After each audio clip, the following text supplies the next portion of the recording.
Astrology, ज्योतिष एक ऐसा स्कैम जिसने हमारी पुरानी जनरेशन्स की जिंदगी तो बर्बाद की ही, और वहीं आज के हमारे वाहियात यूट्यूबर्स ये पूरी कोशिश कर रहे हैं कि कैसे आगे आने वाली जनरेशन्स भी एस्ट्रोलॉजी के चक्कर में कैसे अपनी जिंदगी बर्बाद करते हैं। हाय, मेरा नाम है नवीन धामी। आज की वीडियो में जानेंगे हम 5 बातें। नंबर 1, एस्ट्रोलॉजी के पीछे की वो सीक्रेट साइकोलॉजी क्या होती है जो एस्ट्रोलॉजर्स यूज करते हैं। नंबर 2, एस्ट्रोलॉजी की हिस्ट्री क्या है, इतिहास क्या है। नंबर 3, इंडियन पॉडकास्टर्स कैसे एस्ट्रोलॉजी के नाम पे आपके साथ स्कैम करते हैं। नंबर 4, एस्ट्रोलॉजी क्यों हमारे देश के लिए खतरनाक है। और लास्ट नंबर 5, एस्ट्रोलॉजी का इंडिया में क्या फ्यूचर है। इसके साथ साथ मैं आपको एक ऐसा पुख्ता सबूत दूंगा जिसे सुनने के बाद आपका एस्ट्रोलॉजी पर से हमेशा के लिए विश्वास उठ जाएगा। जब भी हम एस्ट्रोलॉजी के बारे में सुनते हैं हमें लगता है कि कोई ऐसा गांव का इंसान होगा, कोई अनएजुकेटेड इंसान होगा जो इन चक्करों में पड़ता होगा, लेकिन ये सत्य नहीं है। एजुकेटेड इंसान भी टैरेट कार्ड्स हो गई, पाम रीडिंग हो गई और एस्ट्रोलॉजी की बहुत सारी एप्स का यूज करके खुद बर्बाद होता है। हर एजुकेटेड इंसान रेशनल थिंकर हो, क्रिटिकल थिंकर हो, ये जरूरी नहीं है। Psychology behind astrology. जितना ज्यादा इंसान डरा हुआ होता है, अंडर कॉन्फिडेंट होता है, सेल्फ डाउट से घिरा हुआ होता है, उतना ही ज्यादा आसान होता है उसे एस्ट्रोलॉजी के चंगुल में लपेटना। जिन 2 इमोशंस के बेसिस पर दुनिया के सारे बिजनेसेस खड़े हुए हैं, फियर और ग्रीड, डर और लालच, इन्हीं 2 इमोशंस का यूज करके एस्ट्रोलॉजर्स भी लोगों के साथ स्कैम करते हैं। बिजनेस कहीं फेल ना हो जाए, मेरी मूवी कहीं फ्लॉप ना हो जाए, इन बातों का डर और कम समय में कम मेहनत करके ज्यादा पैसा कमाने की ग्रीड लोगों को एस्ट्रोलॉजर्स के पास ले जाती है। सफल एस्ट्रोलॉजर बनने के लिए आप में 2 क्वालिटीज होने चाहिए। एक तो फर्जी कॉन्फिडेंस भर भर के होना चाहिए और दूसरा इमोशनल मैनिपुलेशन करने में आप एक्सपर्ट होने चाहिए। Number 1, confirmation bias. 80% of the time जो आप सुनना चाहते हो एस्ट्रोलॉजर वही सारी बातें बोलते हैं आपसे। फॉर एग्जाम्पल, किसी घर में बच्चा पैदा हुआ है तो एस्ट्रोलॉजर बच्चे को देखकर ये थोड़ा ना बोलता है आय क्या देख लिया, पूरा मूड खराब हो गया देख के इसे। ऐसा तो नहीं बोलता। हर एस्ट्रोलॉजर माता पिता को खुश करने के लिए यही बोलता है कि ये बच्चा बड़े होकर वीर, प्रतापी, सूर्यवंशी, रघुवंशी यही बनने वाला है, ताकि बच्चे के माता पिता खुश होकर उसे 1000-5000 रुपए पकड़ा दें। Reason number 2, priming psychology. अगर आपने सुबह सुबह टीवी में देखा है कि ज्योतिष ने बोला है कि आज आपकी लाइफ में कुछ अच्छा होगा, तो इस बात से होगा क्या कि आपका दिमाग इस बात को पूरे दिन ढूंढने लगेगा कि कुछ तो अच्छा होगा, कुछ तो अच्छा होगा। जबकि नॉर्मली होता क्या है कि मंडेन लाइफ में कुछ चीजें अच्छी होती हैं, कुछ चीजें बुरी होती हैं, लेकिन उस दिन आप बाकी सारी मंडेन चीजों को साइड कर दोगे और जो एक छोटी सी भी चीज आपके साथ अच्छी हो जाएगी, आप उस चीज को देख के खुश हो जाओगे। लेकिन सत्य ये है कि वो चीज नॉर्मल डेज में भी आपके साथ होती, लेकिन आपके दिमाग का फोकस उस अच्छी चीज में पड़ता ही नहीं। फॉर एग्जाम्पल, शार्क टैंक में अमन गुप्ता ने बताया था कि उनके ज्योतिष ने उनसे कहा है कि कुत्तों से दूर रहना, कुत्ते आपको काट सकते हैं। तो ऐसे में होता क्या है कि पहले से ही आपके दिमाग में बिठा दिया कि कुत्ते से डरना है, तो जब भी आप कुत्ते के सामने जाते हो तो आपके बिहेवियर ऐसे हो जाते हैं जिससे कुत्ता आपको देखकर ही सस्पिशियस हो जाता है और आप पे भौंकने लगता है, जिससे आपको ये लगता है कि जो ज्योतिष ने बताया था देखो देखो सत्य हो गया। दूसरा एग्जाम्पल रियल स्टोरी पे बेस्ड है, जो बताया था श्याम मानव जी ने, जो इंडिया के सबसे बड़े रेशनल थिंकर्स में से एक है, कि एक लड़की को एक ज्योतिष ने बताया था कि तुम ड्राइविंग करते समय थोड़ा ध्यान से ड्राइविंग करना, तुम्हारा एक्सीडेंट हो सकता है। ठीक है, अब हुआ ये कि ये लड़की रेगुलरली स्कूटी चला रही है, लेकिन इसके बैक ऑफ द माइंड हमेशा दिमाग में चलता रहता है जो ज्योतिष ने बोला था कि एक्सीडेंट हो सकता है, एक्सीडेंट हो सकता है। तो एक दिन अचानक से क्या हुआ कि लड़की स्कूटी चला रही थी और अचानक से ट्रक सामने आ गया। उस टाइम पे अगर इसको ज्योतिष ने कुछ नहीं बताया होता तो माइंड रिफ्लेक्सिवली काम करता और ये लड़की स्कूटी साइड से निकाल लेती, लेकिन क्योंकि ज्योतिष की बात उसके दिमाग में बैठी हुई है कि उसका एक्सीडेंट हो सकता है, उसका एक्सीडेंट हो सकता है, तो ये बातें उसके दिमाग पे हावी हो जाती हैं और जैसे ही ट्रक उसके सामने तेजी से आता है वो फ्रीज हो जाती है और उसका एक्सीडेंट हो जाता है। तो ये खतरनाक रियल लाइफ कॉन्सिक्वेंसेस होते हैं ज्योतिष के। Number 3, human need for control and certainty. देखो, यूनिवर्स, दुनिया बहुत ही रैंडम है, कहीं भी किसी भी टाइम कुछ भी हो सकता है। कोई इंसान रोड पे जा रहा है, पीछे से कार आई, उड़ा दिया, खेल खत्म। ऐसे में एक नॉर्मल इंसान का दिमाग क्रेव करता है सर्टेनिटी, स्टेबिलिटी, क्लैरिटी। इस अनसर्टेन दुनिया में इंसान को चाहिए एक गारंटी कि कल ठीक तो हो जाएगा ना, फ्यूचर ठीक तो होगा ना मेरा। और क्योंकि 80% लोग अंडर कॉन्फिडेंट होते हैं, सेल्फ डाउट से घिरे हुए होते हैं, तो उनको उनकी लाइफ में ये गारंटी देने के लिए एंट्री होती है एक एस्ट्रोलॉजर की, जो फुल फेक कॉन्फिडेंस के साथ इन्हें बोलता है सब बढ़िया होगा, मैंने देखा फ्यूचर, सब बढ़िया है। जबकि सत्य ये है कि उस एस्ट्रोलॉजर को, उस ज्योतिष को अपनी लाइफ का नहीं पता कि अगले 1 हफ्ते में उसके साथ क्या होने वाला है। Number 4, social proof. जितने भी एस्ट्रोलॉजर्स होते हैं वो दिखाते हैं कि देखो देखो बॉलीवुड के सेलिब्रिटी हैं जो हमसे टिप्स लेते हैं, ये नेताजी हैं जो हमसे टिप्स लेते हैं। इससे एक आम इंसान को लगने लगता है कि यार कुछ तो बात होगी इस एस्ट्रोलॉजर में। लेकिन सत्य क्या है? सत्य ये है कि पॉलिटिशियन और बॉलीवुड के स्टार्स सबसे ज्यादा इनसिक्योर और डरे हुए लोग होते हैं। नेता इस डर में जीता कि 5 साल के बाद उसके साथ क्या होगा, और बॉलीवुड के एक्टर्स एक्ट्रेस इस बात से डरते हैं कि फ्राइडे को मूवी रिलीज होगी तो क्या होगा, धक धक धक धक। और इसी डर का फायदा उठाने के लिए आता है एस्ट्रोलॉजर। और रेशनल थिंकिंग की, क्रिटिकल थिंकिंग की एक्सपेक्टेशन हमें बॉलीवुड के लोगों से लेने की कोई जरूरत नहीं है। इतने ज्योतिषों के पास जाने के बावजूद भी बॉलीवुड की लंका लगी हुई है। आपको एक एग्जांपल देता हूँ बॉलीवुड का। ऐसा कहा जाता है कि गोविंदा को किसी एस्ट्रोलॉजर ने कहा था कि किसी भी मूवी के शुरू होने से पहले अगर आप मुर्गा कटवाओगे तो आपकी मूवी हिट होगी। 90s में गोविंदा ने काम भी किया, उनकी बहुत सारी मूवीज हिट हुई। लेकिन साल 2000-2005 के बाद गोविंदा एक डिसिप्लिन्ड एक्टर नहीं थे, वो टाइम पे नहीं आते थे, जिसकी वजह से डायरेक्टर्स ने उन्हें लेना बंद कर दिया, उनकी वैल्यू कम हो गई और मूवीज फ्लॉप होना शुरू हुई, करियर खत्म हो गया। मुर्गा वो 2005 में भी काट रहे थे और 90s में भी काट रहे थे, तो उनकी मूवीज हिट हो रही थी क्योंकि 90s में वो अच्छी मूवी बना रहे थे, इसलिए नहीं कि वो मुर्गा काट रहे थे। और आपको क्या लगता है, इलॉन मस्क जो दुनिया के सबसे बड़े इनोवेटर्स में से एक है, वो अपने सारे रॉकेट लॉन्चेस से पहले एस्ट्रोलॉजर्स के पास जाके अपना राशिफल दिखाता होगा। रोज सुबह टीवी में देखता होगा कि आज ज्योतिषी मेरे बारे में क्या बोलने वाले हैं, जिसके हिसाब से ही मैं रॉकेट लॉन्च करूंगा। Number 5, heuristic processing. देखो, लाइफ कॉम्प्लेक्स होती है, लाइफ के आंसर्स बहुत कॉम्प्लेक्स होते हैं, लेकिन हम इंसानों को ज्यादा दिमाग नहीं लगाना होता, हमें चाहिए होते हैं सिंपल आंसर्स, जो हमें कहां से मिलते हैं, एस्ट्रोलॉजर से। एस्ट्रोलॉजर सिंपल सी बात बोलता है कि यार आपका शनि भारी चल रहा है, आने वाला 1 साल आपके लिए थोड़ा मुश्किल भरा हो सकता है, बात खत्म। फॉर एग्जांपल, राहुल नाम का एक बंदा है, उसे जॉब से निकाल दिया गया, उसकी गर्लफ्रेंड के साथ उसका ब्रेकअप हो गया, उसके दोस्त उसे छोड़ के चले गए। ये एट प्रेजेंट उसकी लाइफ की कंडीशंस है। ऐसे में वो अपनी लाइफ के साथ 2 चीजें कर सकता है, पहला इंट्रोस्पेक्शन, दूसरा एस्ट्रोलॉजर्स के पास जाना। पहला काम इंट्रोस्पेक्शन करने के लिए उसे अपनी लाइफ को एनालाइज करना पड़ेगा कि कहीं उसकी जॉब इसलिए तो नहीं गई क्योंकि उसके पास स्किल्स की कमी थी, वो अपने आप को अपग्रेड नहीं कर रहा था, कहीं उसकी कम्युनिकेशन स्किल्स में तो प्रॉब्लम नहीं थी। नंबर 2, मेरे दोस्त मुझे छोड़ के जा रहे हैं, कहीं ऐसा तो नहीं कि गलती मेरे अंदर ही है, कि कहीं मैं एक्सट्रीमली सेल्फिश इंसान तो नहीं हूँ, मैं नार्सिसिस्ट इंसान तो नहीं हूँ। नंबर 3, गर्लफ्रेंड छोड़ के गई है, तो ऐसा तो नहीं है कि कहीं मैं अपनी फिजिकल फिटनेस पे ध्यान नहीं दे रहा, मैं अपने न्यूट्रिशन पे ध्यान नहीं दे रहा, क्या मेरे अंदर एम्पैथी, सिंपैथी नाम की चीजें हैं कि नहीं है। अब ये सारी चीजें सोचने में, एनालाइज करने में दिमाग लगता है, दिमाग खर्च होता है, जो एक आम इंसान नहीं करना चाहता। इतना सारा इंट्रोस्पेक्शन करने के बाद वो सत्य के करीब पहुंच सकता है, लेकिन इतना दिमाग लगाए कौन, सीधे चलो एस्ट्रोलॉजर के पास। वो आपसे बोलेगा कि आपका मंगल भारी है, शनि आपके सर पे बैठा हुआ है और राहु आपके नीचे बैठा हुआ है। फिर ज्योतिष की इसी बात को एक्सेप्ट करके बहुत सारे लोग लाइफ में लूजर मेंटेलिटी एक्सेप्ट कर लेते हैं कि मैं क्या ही कर सकता हूँ, मेरे पर तो शनि भारी है, अगले 1 साल तो वैसे बुरा जाना ही है, मैं क्या करूँ। नंबर 6, बार्नम इफेक्ट, वेग प्रेडिक्शंस। एस्ट्रोलॉजर्स अपने क्लाइंट से वही बातें बोलते हैं जो मेजॉरिटी ऑफ जनता के लिए सत्य होती है। मेजॉरिटी ऑफ जनता की साइकोलॉजी सेम होती है, 80-90% लोग अपने बारे में सेम चीज ही सोच रहे होते हैं। फॉर एग्जाम्पल, एस्ट्रोलॉजर आपसे क्या बोलता है कि आप दिल के बहुत अच्छे इंसान हो, आप दूसरों के लिए अच्छा करते हो, लेकिन दूसरे आपके लिए उतना अच्छा नहीं करते। हिटलर को भी लगता था कि वो दिल का बहुत अच्छा इंसान है, दिल का बहुत साफ इंसान है। आपने जिंदगी भर लोगों का बहुत अच्छा किया, लेकिन लोगों ने हमेशा आपका फायदा उठाया। 80% लोग विक्टिम मेंटेलिटी में रहते हैं कि मेरा तो हमेशा फायदा ही उठाया गया है, मैं तो विक्टिम ही हूँ। लेकिन ऑब्जेक्टिव ट्रुथ ये नहीं होता। हर इंसान किसी न किसी टाइम पर किसी दूसरे को वैल्यू दे रहा होता है या किसी दूसरे से वैल्यू ले रहा होता है, लेकिन इंसान की साइकोलॉजी ये होती है कि जो वो देता है वो तो हमेशा याद रखता है, नोट्स रखता है उसकी कि मैंने क्या दिया, लेकिन जो उसने दूसरों से लिया वो धीरे धीरे भूलते जाता है। आप मेहनत तो बहुत करते हो, लेकिन आपको जितनी सफलता मिलनी चाहिए उतनी सफलता नहीं मिलती। हर आलसी इंसान जो सुबह से लेकर शाम तक सोफे में बैठकर फोन चलाते रहता है, उसको भी लगता है कि यार मैं मेहनत तो बहुत कर रहा हूँ, पता नहीं सफलता भी नहीं मिल रही मुझे। आप अपने फुल पोटेंशियल पे काम नहीं कर रहे हैं, अगर काम करते हैं तो दुनिया उखाड़ के रख देते हैं। क्या मजाक है, हर इंसान अपने फुल पोटेंशियल पे काम नहीं कर रहा। नंबर 7, आप सब लोग ये सोचते होंगे कि यार ये कैसे पॉसिबल हो सकता है कि एस्ट्रोलॉजर के पास आप जाते हो और वो आपके बारे में वो बातें बता देते हैं जो आपने उसको नहीं बताई पहले कभी। इसके पीछे 2 टेक्निक्स होती हैं। पहली टेक्निक ये होती है कि जब आप स्टेशन से किसी बाबा के पास जा रहे होते हो तो उस रास्ते पर जितने भी ऑटो वाले होते हैं उन सब का जुगाड़ रहता है ज्योतिष के पास। आप जब ऑटो में बैठते हो तो ऑटो में बैठने के साथ जो ऑटो वाला बंदा है वो आपसे बहुत सारे सवाल पूछने लगता है, आपकी लाइफ में इंटरेस्ट लेने लगता है। आप उसके साथ कैजुअल टॉक करते हो और थोड़ा बहुत बता देते हो, और वही बात वो ऑटो वाला जाता है और बता देता है ज्योतिष को।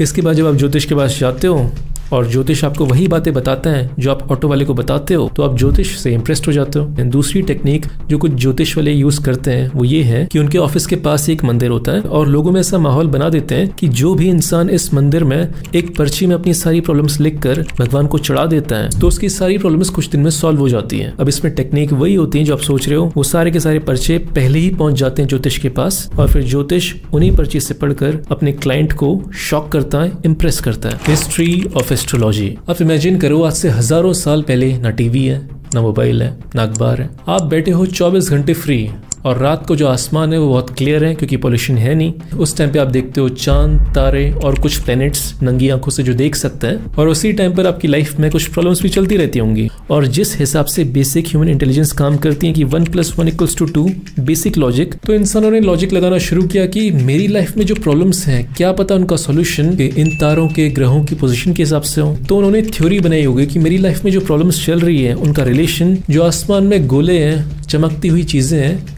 उनसे तो नहीं है। और इसी तरह से हर इंसानी सभ्यता में एस्ट्रोलॉजी की शुरुआत हुई, चाहे वो एंशिएंट इजिप्ट हो, रोम हो, मेसोपोटामिया हो, अरब के देश हो या एंशिएंट चाइना हो। रीजन नंबर 1, हमारे पूर्वज और माता पिता की जनरेशंस एस्ट्रोलॉजी की वजह से, ज्योतिष की वजह से कितने सारे पल डर डर के जिए। कभी कोई बीमारी हो जाती, रिलेशनशिप में कोई प्रॉब्लम हो जाती या पैसे की कोई प्रॉब्लम होती, तो इनका सोल्यूशन पाने के लिए किसी सही इंसान के पास जाने की बजाय वो ज्योतिष के पास जाते थे। कितनी बार ऐसा हुआ होगा कि बीमारी का सही टाइम पे इलाज ना मिलने की वजह से इंसान की डेथ हो गई। क्यों? क्योंकि डॉक्टर के पास पहले नहीं गए, पहले चले गए किसी बाबा के पास। नंबर 2, जो इंसान एस्ट्रोलॉजी पर विश्वास करने लगता है वो भाग्य पर, अपने जन्म की डेट पर, प्लैनेट्स पर ज्यादा विश्वास करने लगता है, बजाय इसके कि वो लाइफ में कितनी मेहनत कर रहा है, उसके डिसीजंस कितने अच्छे हैं, वो कितने क्लियरली लाइफ में डिसीजंस ले पा रहा है। वो लाइफ को एक्टिवली जीने के बजाय लाइफ को पैसिवली जीने लगता है कि मेरा तो सब कुछ लिखा जा चुका है, कि मेरे तो अभी ग्रह ठीक नहीं चल रहे हैं, वैसे भी ज्योतिष ने बोला था कि आपका 1 साल थोड़ा प्रॉब्लम से गुजरेगा, तो मैं क्या ही कर सकता हूँ। वो इस बात पे विश्वास करने लगता है कि उसका भविष्य उसके हाथों में नहीं, उसके कर्मों पर नहीं, बल्कि मंगल कितना भारी है, शनि कितना हल्का है, इस पे डिपेंड करता है। नंबर 3, एंग्जाइटी और फियर। एस्ट्रोलॉजी पर विश्वास करने वाला इंसान प्रेजेंट में जीने की बजाय पास्ट और फ्यूचर में ज्यादा जीने लगता है। फॉर एग्जाम्पल, किसी एस्ट्रोलॉजर ने आपसे बोला कि आपके आने वाले 6 महीने मुझे सही नहीं दिख रहे, कुछ भी खतरा आ सकता है, थोड़ा बच के चलना, ऐसा उसने बोला। इसकी वजह से होगा क्या कि अगले 6 महीने आपकी लाइफ में कोई प्रॉब्लम ना भी हो तो भी आप एक स्ट्रेस, वरी, एंग्जाइटी में जिएंगे, जिसकी कोई जरूरत नहीं थी। आपको चिल होके, रिलैक्स होके ये 6 महीने जीने थे। नंबर 4, इंसान के सेल्फ परसेप्शन में प्रॉब्लम आ जाती है। फॉर एग्जाम्पल, इंसान ये सोचने लगता है कि यार मेरा तो ज़ोडिएक साइन है, मैं तो लियो हूँ, मैं तो मांगलिक हूँ। इसकी वजह से प्रॉब्लम ये होती है कि इंसान अपनी आइडेंटिटी को बहुत ही छोटा बना देता है। उसकी जिंदगी एक खुली किताब हो सकती थी जहाँ पे वो जो चाहे वो कर सकता था, आजाद था वो कुछ भी करने के लिए, सारे एडवेंचर करने के लिए। लेकिन क्योंकि उसे एस्ट्रोलॉजर ने बता दिया कि आप तो ज़ोडिएक हो, आप तो लियो हो, तो आपको जीवन ऐसे ही जीना चाहिए, आपके कैरेक्टरिस्टिक्स ये हैं, तो अपनी पर्सनैलिटी को बहुत ही लिमिट कर देता है, जबकि फर्स्ट प्लेस में उसे लिमिटलेस होना चाहिए था। नंबर 5, इंसान की डिसीजन मेकिंग एबिलिटी बहुत कमजोर हो जाती है। इंसान अपने डिसीजन लॉजिकली, रेशनली लेने की बजाय ये सोचने लगता है कि बड़ा काम मैं तब करूंगा,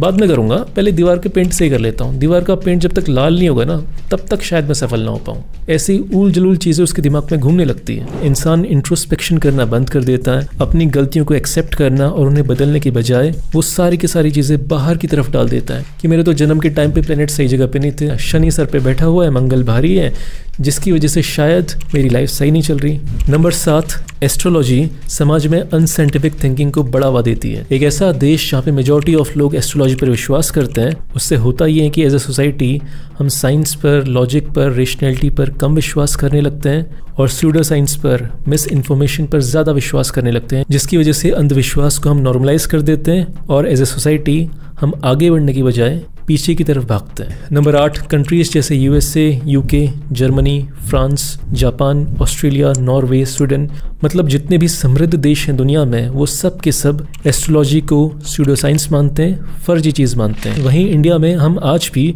इस चीज को एक लेजिटिमेट चीज मानते हैं। ये सारे देश अपना सारा पैसा, टाइम, रिसोर्सेज खर्च कर रहे हैं साइंस, टेक्नोलॉजी और इनोवेशन में, जिसकी वजह से इनके देश से नए नए स्टार्टअप्स निकल रहे हैं, एआई में, रोबोटिक्स में और बिग डेटा में। वहीं हमारे देश में भी स्टार्टअप्स निकल रहे हैं। कौन से? एस्ट्रोटॉक जैसे वाहियात स्टार्टअप्स जो लोगों की इनसिक्योरिटीज और डर पर खेलते हैं। मेजॉरिटी ऑफ इंडिया के स्टार्टअप्स लॉस में चल रहे हैं, जबकि ये एस्ट्रोटॉक खतरनाक प्रॉफिट्स में चल रहा है। ये फैक्ट हमें इंडियन सोसाइटी के बारे में बहुत कुछ बताता है और वो बहुत कुछ अच्छा नहीं है। नंबर 9, एस्ट्रोलॉजी आपको एक ऑस्ट्रिच बना देती है। जैसे ऑस्ट्रिच जब भी खतरे में होता है, जब भी हार्ड सिचुएशंस में आता है, वो अपना सर रेत के अंदर घुसा देता है, इस आशा में कि अगर मुझे कुछ दिख नहीं रहा तो सब बढ़िया हो जाएगा, सब बढ़िया है। वैसे ही जो इंसान एस्ट्रोलॉजी पर विश्वास करता है वो लाइफ में आने वाली कठिनाइयों को सीधे देखने के बजाय, सीधे फेस करने के बजाय, उनके लॉजिकल रीजंस को ढूंढकर डिस्ट्रॉय करने के बजाय एस्ट्रोलॉजी के चक्कर में पड़ जाता है और ये सोचने लगता है कि शायद मेरे किचन की, बाथरूम की जो दीवारें हैं उनका रंग सही नहीं है जिसकी वजह से मेरे को लाइफ में सफलता नहीं मिल रही, शायद प्लैनेट सही लाइन में नहीं बैठे हैं जिसकी वजह से मुझे लाइफ में फेलियर्स देखने मिल रहे हैं। एक बार शनि थोड़ा भारी से हल्का हो जाए तो मेरी लाइफ ट्रैक में आ जाएगी। अब इमेजिन करो एक बड़ा देश जिसकी majority of Janata in superstitions पर, एस्ट्रोलॉजी पर विश्वास करती है और इसके हिसाब से अपनी लाइफ के डिसीजंस लेती है। वो ये मानती है कि उनका भाग्य पहले से लिखा हुआ है, जब उनका जन्म हुआ था तभी प्लैनेट्स के हिसाब से उनका भाग्य लिख दिया गया था और उनके जीवन में उनकी सफलता उनकी मेहनत पर नहीं, उनकी स्मार्ट डिसीजन मेकिंग एबिलिटीज पर नहीं, बल्कि राहु, केतु, मंगल कितना हल्का या भारी है इस पे डिपेंड करता है। तो उस देश का फ्यूचर क्या होगा? डार्क। अब बात करते हैं इंडियन पॉडकास्टर्स जो एस्ट्रोलॉजी के नाम पे आपके साथ स्कैम करते हैं। आज से 10 साल पहले हमारे माता पिता की जनरेशन्स में सुबह सुबह सारे टीवी चैनल्स पर एक ज्योतिष वाला शो आता था जिसमें एक बाबा बैठकर उल्टी सीधी बातें बोलता था कि आपको आज टी शर्ट इस कलर की पहननी है तो आपका दिन अच्छा जाएगा। इन सारे बाबाओं ने अपनी फर्जी एडवाइस से हमारे माता पिता की जनरेशन्स की लाइफ बर्बाद की। चलो जो पास्ट में हो गया सो गया, लेकिन आज के जो ये सेल आउट पॉडकास्टर्स हैं ये आगे आने वाली जनरेशन्स का भी दिमाग खराब कर रही है एस्ट्रोलॉजी जैसी वाहियात चीजें सिखा के। पॉडकास्ट का जो होस्ट है उसे नहीं पता कि जो सामने बैठा हुआ एस्ट्रोलॉजर है कितनी वाहियात बातें कर रहा है, सब पता होता है, लेकिन फिर भी वो उससे ना कोई क्रॉस क्वेश्चन करता है ना उसको कोई लॉजिकल आर्गुमेंट देता है। क्यों? सीक्रेट ये है कि इंडिया में जितने भी पॉडकास्ट होते हैं सारे के सारे पेड होते हैं। जो भी एस्ट्रोलॉजर आ रहा होता है वो लाखों रुपए देते हैं पॉडकास्टर को कि मेरी वाहियात बातें सुनाओ, लोगों को इन्फ्लुएंस करो एस्ट्रोलॉजी के प्रति, ताकि जो आपके सब्सक्राइबर्स हैं, व्यूअर्स हैं, वो मेरे पास आएँ, उनके जीवन में जो प्रॉब्लम्स चल रही है वो मुझे बताएंगे, मैं उन्हें इमोशनली मैनिपुलेट करूंगा और मैं करोड़ों रुपए कमाऊंगा। ये पूरा खेल चल रहा है। जिन व्यूअर्स की और सब्सक्राइबर्स के दम पे ये सारे पॉडकास्टर्स पड़े हुए हैं उन्हीं व्यूअर्स को ये एस्ट्रोलॉजी के जाल में फंसा रहे हैं। ये स्कैम नहीं तो और क्या है। ये सारे पॉडकास्टर्स अपने चैनल को, अपने बिजनेस को ग्रो करने के लिए स्ट्रेटेजिकली सोचते हैं, रेशनली सोचते हैं और अपने व्यूअर्स को क्या बता रहे हैं कि तुम्हें सफलता कैसे मिलेगी, तुम्हारे किचन के बाथरूम का जो फर्श का कलर है वो चेंज कर लो तो तुम्हें सफलता मिल जाएगी। एस्ट्रोलॉजी एप्स इतना खतरनाक अंधा पैसा कमा रही है कि जो आपका फेवरेट यूट्यूबर है, जैसे आप सोचते थे कि ये मॉरली अच्छा इंसान है, ये फर्जी चीजें प्रमोट नहीं करेगा, वो भी आपको एस्ट्रो टॉक का प्रमोशन करते हुए दिख जाएगा। प्रूफ क्या है कि एस्ट्रोलॉजी स्कैम होता है? एस्ट्रोलॉजी के पीछे कोई साइंस नहीं है, स्यूडो साइंस है। क्यों? क्योंकि हर सभ्यता, हर सिविलाइजेशन ने अपने अपने एस्ट्रोलॉजी के चार्ट्स बना रखे हैं। अगर ये कोई फुल प्रूफ साइंस होती तो हर जगह सेम होनी चाहिए थी, लॉजिकली सेम आंसर आने चाहिए थे सबके, जो कि बिल्कुल नहीं आते। नंबर 2, साल 1958 में एक एक्सपेरिमेंट हुआ था जुड़वा बच्चों पे, जो जॉफ्री डीन ने करवाया था। क्योंकि जुड़वा बच्चे एक ही टाइम पे पैदा होते हैं तो उन जुड़वा बच्चों को आने वाले 10, 20, 30 सालों तक ट्रैक किया गया, जिसके बाद ये पाया गया कि उनके रिलेशनशिप में, पैसे में, हेल्थ में कोई समानताएं नहीं है। मतलब कि आपके पैदा होने की टाइमिंग से कोई रिलेशन नहीं है कि आप जीवन में आगे क्या करने वाले हो, आपको जीवन में आगे क्या मिलेगा। वो एंशिएंट लोगों को जब एस्ट्रोलॉजी लिखी गई थी केवल 6 प्लैनेट्स के बारे में पता था और वो थे मरकरी, वीनस, मार्स, जुपिटर और सैटर्न। उन्हें यूरेनस, नेपट्यून और प्लूटो का पता ही नहीं था, क्योंकि ये प्लैनेट्स टेलीस्कोप के बाद पता चले। पूरी दुनिया में ऐसा बहुत बार हुआ है कि लोगों ने एस्ट्रोलॉजर्स को चैलेंज किया है कि तुम हमारे पास आओ और एक्सपेरिमेंट करते हैं, जैसे साइंस का एक्सपेरिमेंट होता है वैसे ही, लेकिन कोई एस्ट्रोलॉजर सामने नहीं आता। फॉर एग्जाम्पल, इंडिया में महाराष्ट्र की अंधश्रद्धा निर्मूलन समिति है और पंजाब की तर्कशील सोसाइटी ने पूरे इंडिया के एस्ट्रोलॉजर्स को चैलेंज किया है कि तुम हमारे पास आओ और प्रूव करो कि एस्ट्रोलॉजी के पीछे साइंस होती है। लाखों रुपए का इनाम रखा हुआ है, लेकिन फिर भी कोई एस्ट्रोलॉजर उनके पास नहीं जाता, क्योंकि उन्हें पता है अगर गए तो साइंस के सामने फेल हो जाएंगे, एक्सपेरिमेंट के आगे वो टिक नहीं पाएंगे। एस्ट्रोलॉजी काम नहीं करती ये जानने के लिए, ये मानने के लिए सबसे बड़ा सबूत है अर्जुन कपूर। अर्जुन कपूर एस्ट्रोटॉक का ऐड करके बोलता है कि एस्ट्रोलॉजी पर विश्वास करने की वजह से मेरा करियर सफल हो गया। बहुत ही बढ़िया। अगर 35 करोड़ में बनने वाली फिल्म 35,000 कमा रही है अर्जुन कपूर की, अगर इसे सफलता बोलते हैं तो भाई माफ करो, ऐसी एस्ट्रोलॉजी हमें नहीं चाहिए। अब बात करते हैं कि इंडिया में फ्यूचर क्या है एस्ट्रोलॉजी का। अच्छा नहीं है, बहुत डार्क है। एस्ट्रोलॉजर्स के लिए नहीं, इंडियन सोसाइटी के लिए। कैसे जानते हैं? बहुत सारी एस्ट्रो एप्स हैं जिनका प्रॉफिट हजारों करोड़ रुपए है। अब ये यूज करेंगी एआई का। अब एआई और बिग डेटा की मदद से ये इंसान की पूरी प्रोफाइलिंग करेंगे, वो क्या करता है क्या नहीं करता, ये सारा का सारा इन एप्स को पता होता है। डेटा कलेक्ट करने की वजह से और एआई को फीड करेंगे तो एआई ये प्रेडिक्ट भी कर पाएगा कि ये इंसान का बिहेवियर कैसा होगा, जिसके बाद इंसान इनके पास जाएगा एस्ट्रोलॉजी की मदद लेने के लिए। लेकिन क्योंकि इनके पास सारा डेटा है और एआई ने उस डेटा को पढ़ा भी हुआ है, जिसकी वजह से वो इस इंसान के बारे में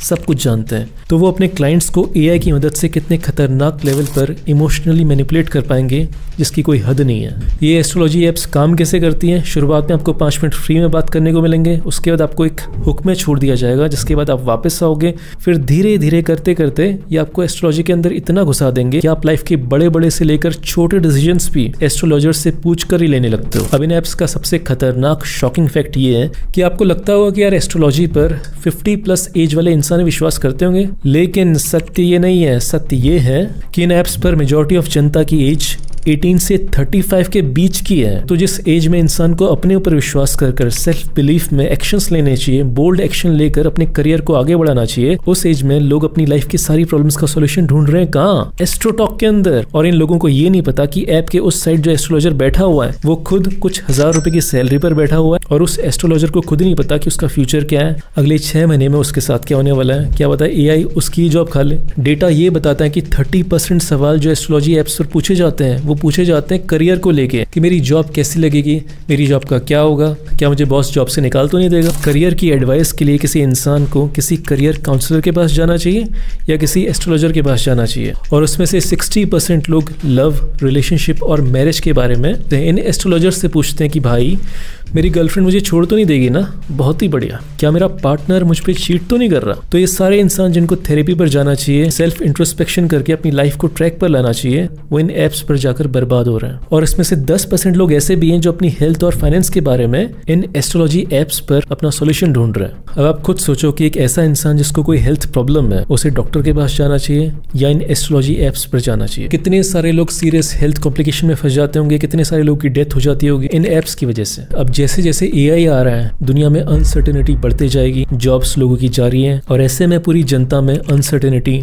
डर, डाउट फैल जाता है। और जैसे जैसे समाज में डर बढ़ता जाएगा, अनस्टेबिलिटी बढ़ती जाएगी, वैसे वैसे इन एप्स की कमाई बढ़ती जाएगी, क्योंकि लोग लॉजिकली सोचने की बजाय इन एप्स के पास जाएंगे, एस्ट्रोलॉजर्स के पास जाएंगे अपनी लाइफ के सॉल्यूशंस के लिए। ये सारी astrology apps machine learning, big data और एआई का यूज करके आपके बारे में आपसे ज्यादा जानते हैं। अब आप सोच रहे होंगे कि यार अगर इतना ये सब कुछ बुरा है तो गवर्नमेंट इसके बारे में कुछ करती क्यों नहीं है? क्योंकि गवर्नमेंट को ये डर रहता है कि अगर एस्ट्रोलॉजी पर, ज्योतिष विद्या पर कुछ बोल दिया तो लोग इसे हिंदू रिलीजन पर, हिंदू फेथ पर एज ए अटैक देखेंगे। जबकि मैंने आपको पहले ही बताया कि ये सत्य नहीं है। एस्ट्रोलॉजी हर सभ्यता में पाई जाती है, दुनिया के सारे देशों में पाई जाती थी, लेकिन अब डिफरेंस ये है कि सारे देश आगे निकल चुके हैं और हम आज भी एस्ट्रोलॉजी जैसी फर्जी चीज पर विश्वास करते हैं। स्वामी विवेकानंद से बड़ा तो कोई हिंदू है नहीं आज की तारीख में। वो क्या बोलते हैं एस्ट्रोलॉजी के बारे में? उनका मानना था कि जिस इंसान का दिमाग कमजोर होता है, जो मेंटली वीक होते हैं, वो लोग विश्वास करते हैं एस्ट्रोलॉजी पर। उनका मानना था कि अगर आपको लाइफ में आगे बढ़ना है तो सेल्फ एफर्ट, मेहनत करके ही आप आगे बढ़ सकते हो। उनका कहना था कि जो लोग अपने जीवन की रिस्पॉन्सिबिलिटी खुद अपने हाथों में नहीं लेना चाहते, वो लोग करते हैं एस्ट्रोलॉजी पर विश्वास। वो लोग विश्वास करते हैं कि कोई प्लेनेट किसी अलग तरीके से घूमेगा तो हमारे जीवन में कुछ उसका अंतर पड़ेगा। जब तक आप एस्ट्रोलॉजी पर विश्वास करोगे तब तक आपका जीवन एक स्लेव की तरह रहेगा, एक गुलाम की तरह रहेगा, ये उनका कहना था। उन्होंने अपने टाइम पर एनकरेज किया पूरी जनता को कि अगर लाइफ में सफल होना है तो अपने एक्शंस पर विश्वास करो, ना कि अपनी डेस्टिनी पर, अपनी किस्मत पर। उनका मानना था कि जो इंसान साइंस और रेशनैलिटी को ऊपर रखेगा वही सुपरस्टिशन से, अंधविश्वास से बच सकता है। हमारे स्कूलों में बहुत सारी यूजलेस चीजें पढ़ाई जाती हैं। केवल एक चीज अगर पढ़ा दी तो बच्चा लाइफ में सफल हो सकता है, और वो चीज क्या है कि सही से सोचना कैसे है, कैसे रेशनली, क्रिटिकली हर चीज को देखना है, कैसे सही सवाल पूछने हर चीज पे। बाकी आपकी फैमिली में या दोस्त में कोई ऐसे हैं जो एस्ट्रोलॉजी पर बहुत खतरनाक तरीके से विश्वास करता है, तो उसके साथ आप ये वीडियो शेयर कर सकते हो। और जो लोग इस वीडियो को लाइक करेंगे, चैनल को सब्सक्राइब करेंगे, इस वीडियो को शेयर करेंगे, उनके ऊपर से शनि का जो प्रकोप है वो हल्का हो जाएगा। और एस्ट्रोलॉजी के हिसाब से मैं देख पा रहा हूँ कि उनके साथ आने वाले 1 साल में कुछ बहुत बढ़िया होगा।